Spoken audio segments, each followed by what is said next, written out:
And here we are with a promised double feature with part 8.5 of an uncertain future in my BokuAkaKuroKen Omega Haikyuu. We're continuing where we left off almost immediately. I hope you are still as excited. Let's go.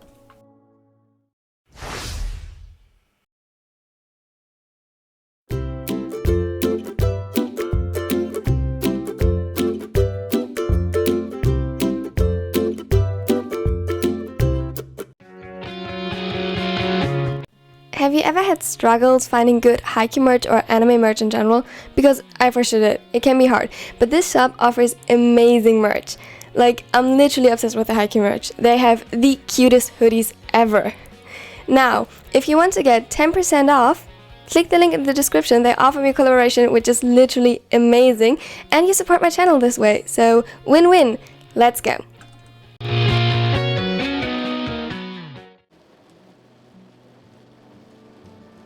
The closer they got to home, the more nervous he got.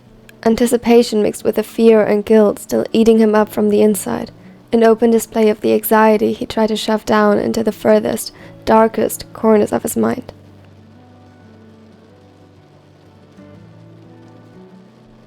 If it wasn't for the overwhelming need pulling him closer to his mates like a rope connecting them, that overshadowed everything else, he would already have asked Shoyo to turn around again.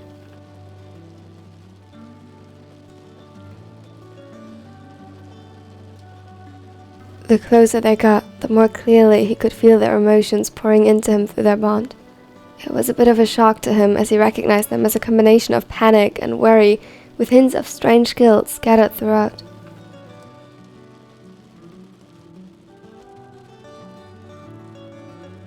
Their fear was only conquered by his own, and while he hated to feel them distressed, this time at least there was one good thing about it.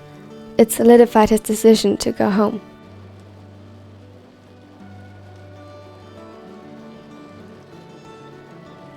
He wouldn't turn his back on them in this state. Kenma might be here because he needed them, but if they needed him too, he would stay regardless of his doubts. Don't worry, we almost made it. Hinata was completely focused on the road, his brows furrowed, in a serious expression that looked almost unnatural on his face. Kenma nodded. He didn't trust his voice enough to speak and stared at the road ahead just like the ginger.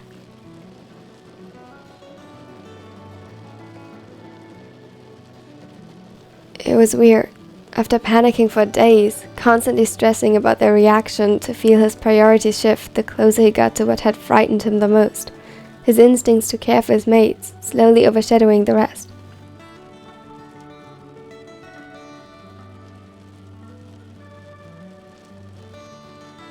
The blonde wasn't sure if that was a good or bad thing. Not that he had much control over it anyway. He knew that as soon as his focus would shift again, as soon as he would see that they were alright, hopefully, everything else would come crashing down on him again.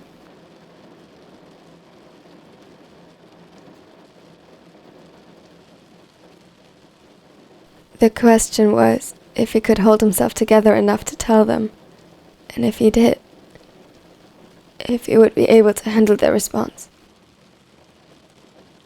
He doubted it.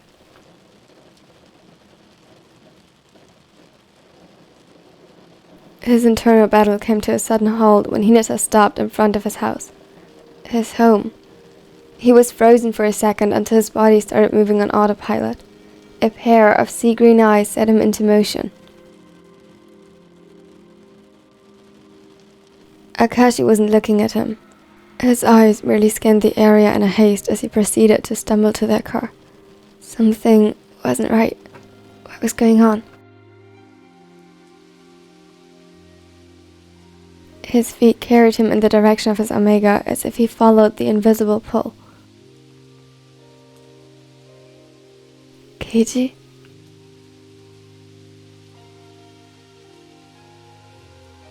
He was out of breath, even though he hadn't been running. He felt exhausted, even though his mind was the only thing keeping him up. But most of all, he felt relief.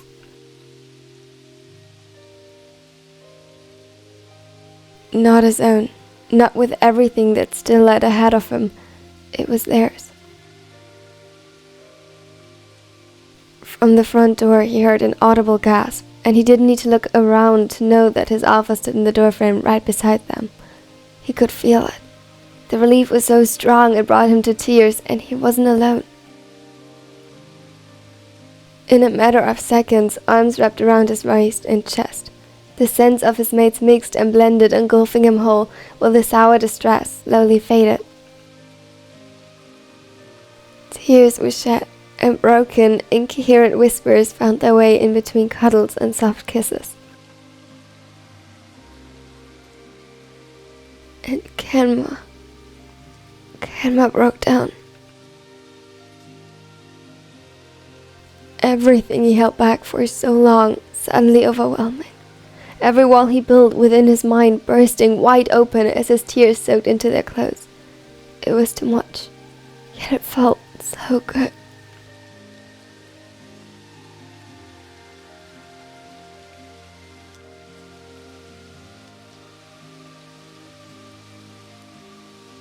He was home.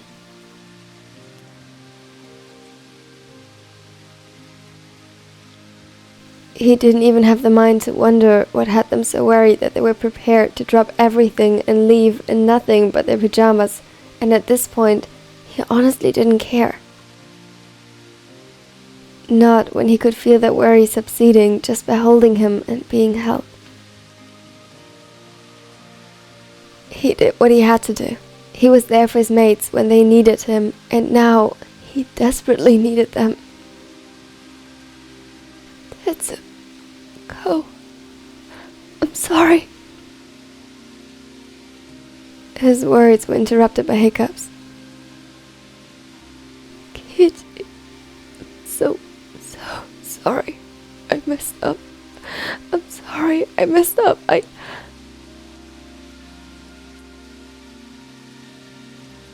No, it's alright. Bokuto's voice broke, but he could hear a smile. You are home. Damn it.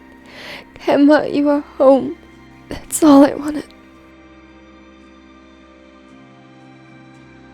He sniffed, or at least Kenma believed it was him. It was hard to tell in the entangled mess that was them. He's right, you know. Akashi's voice was impossibly thin, only audible because he was beside his ear. We love you so much, Kenma.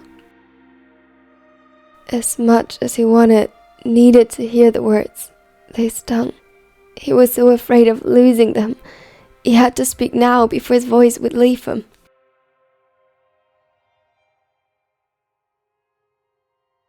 You don't understand.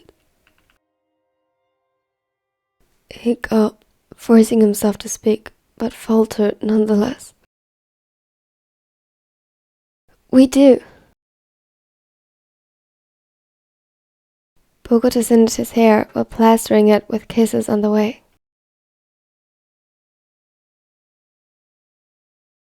No, I am...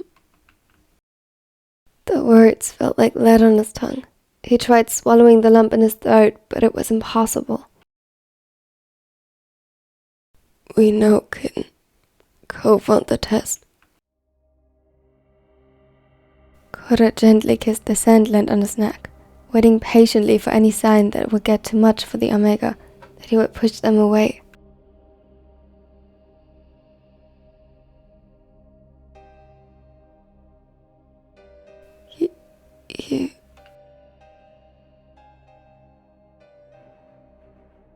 He went limp in their arms. It was too much. He didn't know what to think anymore, but when they stepped back to give him space, he grabbed them tightly. A sudden rush of panic burned through him like fire. His eyes widened. Were they rejecting him?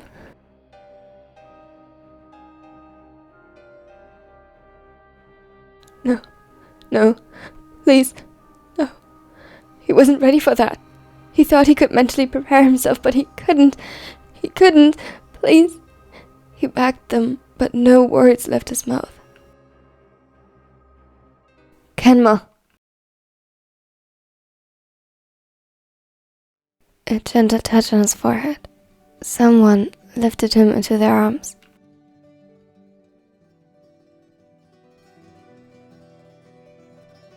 Hey, Ken.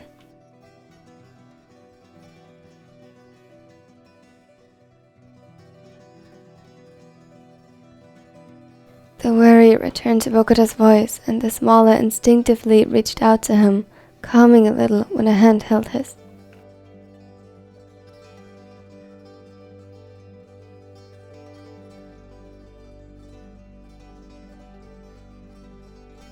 Let's get him inside. This must be all a bit much.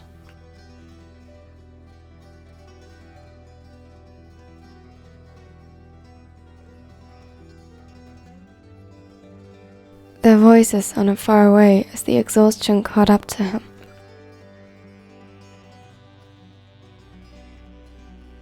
Kuro.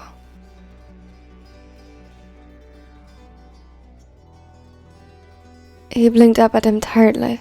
It felt like all his energy had been drained at once, not that he had much to begin with after everything that happened.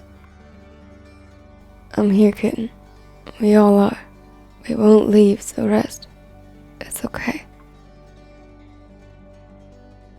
His voice was so soothing, so soft. I'm sorry. We'll talk about everything tomorrow, but no matter what, we will be with you.